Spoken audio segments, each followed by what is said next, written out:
Hey there, welcome into the show. You're watching Philadelphia Eagles Now by Chat Sports. Chase Sr. here with you, and no matter where you are, how you're tuned in, as always, I greatly appreciate all of you for making today's show a part of your day. And here's what's coming up.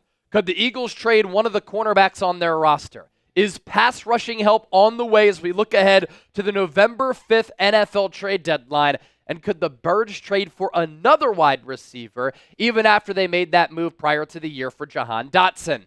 Let's start off right here with a cornerback who could be on the trade block. And there could be two corners who Philadelphia could deal depending on what types of calls and what types of offers they get from other teams. One is Eli Ricks. We'll talk about him on a future show. The other is the man here to my right in Avonte Maddox, who's played for this team over the last several years and has been a career-long Eagle.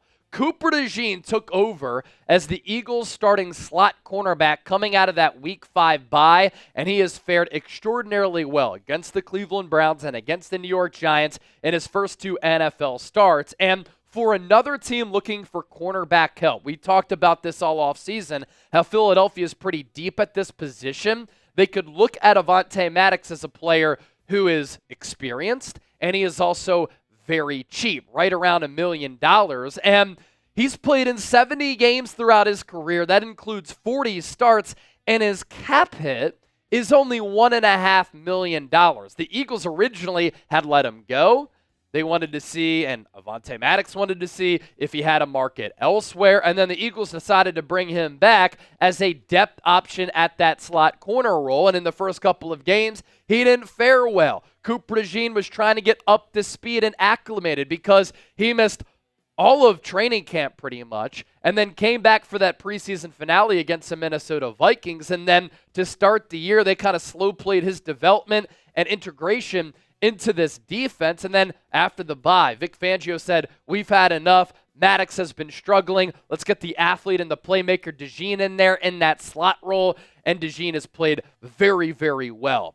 Now, we're having this conversation partially. I know a lot of you have brought it up into the comment section about the Eagles maybe trading an Eli Ricks or Avonte Maddox because they do have depth at that cornerback position. But ESPN and Ben Solak discussed a Maddox trade. It's a possibility for the Los Angeles Rams to help out their struggling and banged up secondary. So here's what Solak said about Maddox going to the West Coast. Eagles will play the Rams here in a few weeks.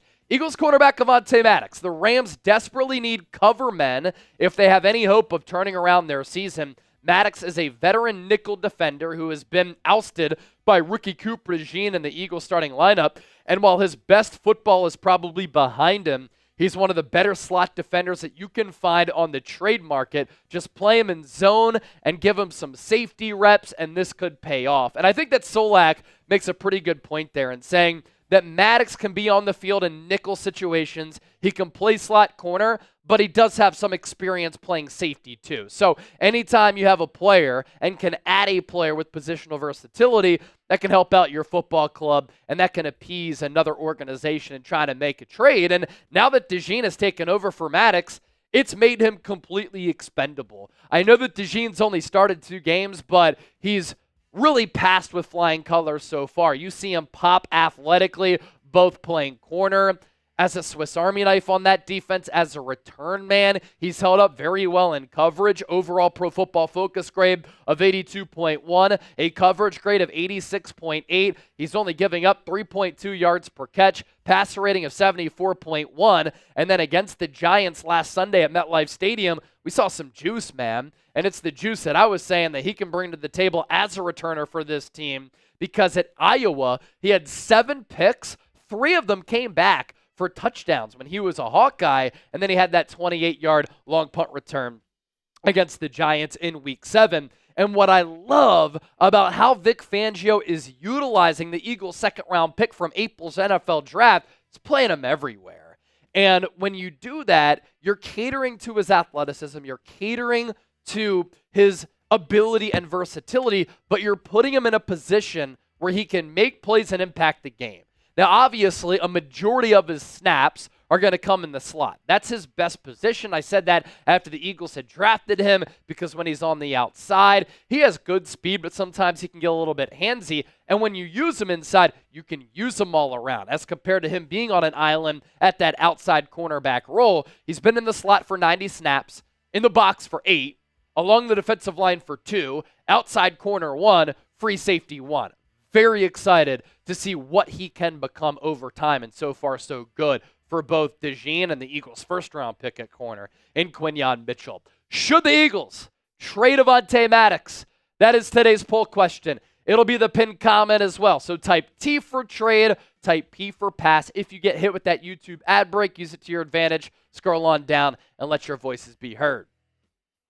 In speaking of Cooper DeJean, right when the Eagles drafted him on draft night back in April, we are live in Studio H, where I'm standing right now in front of this camera on this microphone. I messaged my bosses and I said, get the DeJean shirts made and get them ready. Well, you can get yours now. Chatsports.com/DeJean. You can get these shirts in Kelly green as well as black. If you use that link, you can toggle between the different options. So we'll put that link down below in the comments section and in the description of this video. It is simply chatsports.com/DeJean, and that link is hanging out in the chat of our live program right now. As for some pass rushing help, that was one of the topics that we were going to get into on today's show. The Eagles have been linked to Josh Uche, a Patriots outside linebacker and edge who's being mentioned as an Eagles trade target. He played at Michigan. He was a second-round pick back in 2020 toward the back end of that second round, 60th overall pick. He's been with the Patriots his entire career. 20.5 sacks in 58 games and 4 starts. He did have a career high 11.5 in 2022 under Bill Belichick.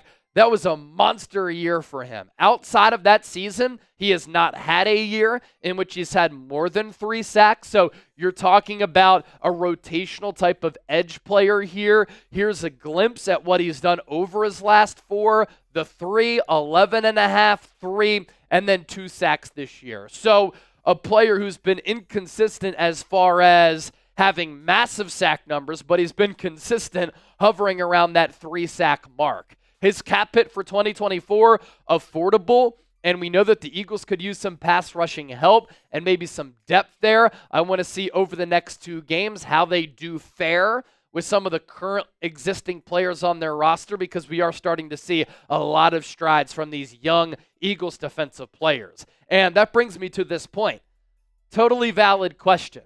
As we look ahead to the November 5th NFL trade deadline, do the Philadelphia Eagles need to trade for pass rushing help? I know a lot of people have talked about Max Crosby and Myles Garrett as dream scenarios and trade targets for general manager Howie Roseman, but what we've seen the last 2 games for Philadelphia, they've been able to generate pressure on the quarterback, come through with sacks, and their pass rush has come alive. What I'm intrigued by is that it's been led by a lot of the young players who we've been waiting to see break out. That includes Nolan Smith, Jalen Carter, Bryce Huff.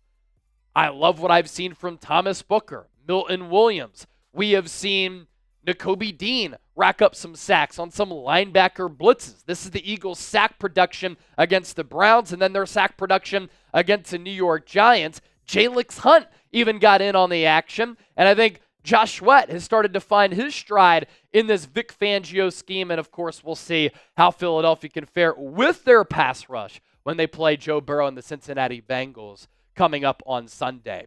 Before we continue to move forward, be sure to hit that subscribe button. What we do here on Eagles Now, I believe, is very special and unique, informative, insightful, entertaining, thought-provoking Eagles content that involves you. And if you want daily shows year-round on the Birds, go Birds, and hit that subscribe button. Now, let's talk about this. Could Philadelphia increase their offensive arsenal? And could they trade for a wide receiver, namely Kendrick Bourne?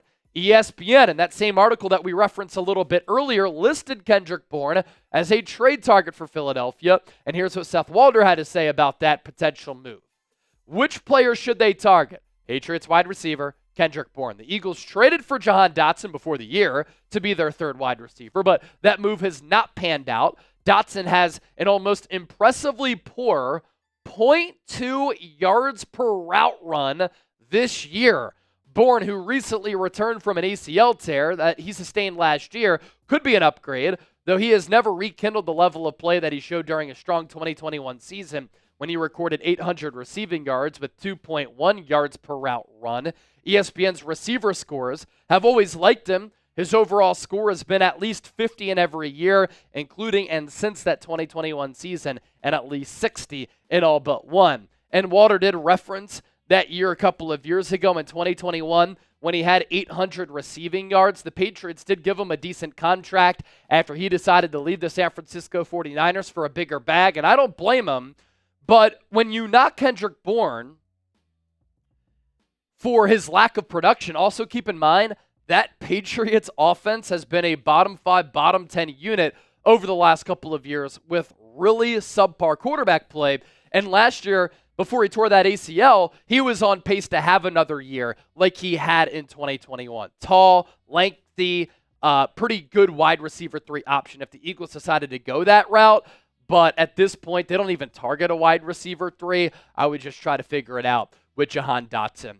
Will Howie Roseman make a move before the deadline? Why for yes and for no? I'm leaving you with that.